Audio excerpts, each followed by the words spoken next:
ماشوم غږ دی. غلی غورځېږي. دا خو رښتیا راغورځېږي.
وطن لیونی ښه دې ته وایي د وطن مینهوال الله منه مې د کوم سر نه ورپسې راخلاص وم اخر ځان یې اوبو ته ورپسې وغورځوم اوبو کې یې نه پرېږدي په وطن مړ دی په وطن زه خو اجازه لږه مرسته ورسره وکړم راځه چې وشو په وطن ځان وژني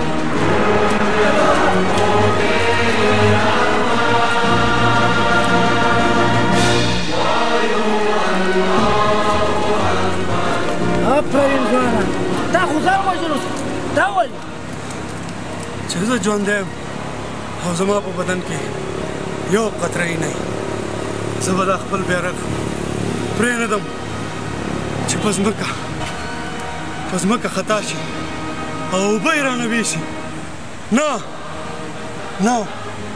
شاباس والا شاباس شاباس د دې بیرغ ساتل یوازې په سرحدي پولیسو نه دي، نه په نظم عامه دي، نه په ملي اردو دي، نه په ملي پولیسو دي، نه په قطعه خاص دي، او نه په دفتر کې هغه افسرانو یا مامورینو باندې دي. د دې بیرغ ساتل په هر دهقان، په هر ښاري، په هر یو مزدور باندې فرض ده چې د دې بیرغ ساتنه وکړي. آفرین ملګري، ډېره ښایسته خبرې دې وکړې. دا د افغانستان په هر وګړي باندې دا فرض دی چې د دې بیرغ نه ساتنه وکړي، لکه څنګه چې نن دې ځوان نه پرېښوده چې دا بیرغ په ځمکه باندې پرېوځي.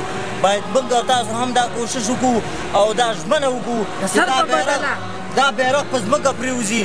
دا به زموږ او ستاسو وعده وي چې دا بیرغ به نه پرېږدو چې په ځمکه باندې پرېوځي. نه به یې پرېږدو، نه به یې پرېږدو. څنګه چې دې ځوان ځان خراب کو زخمي که ستړی ستومانی که دغسې په موږ باندې فرض. افغانستان زنده‌باد. راجا ملنګ هم زنده‌باد. د افغانستان ملي بیرغ زنده باد.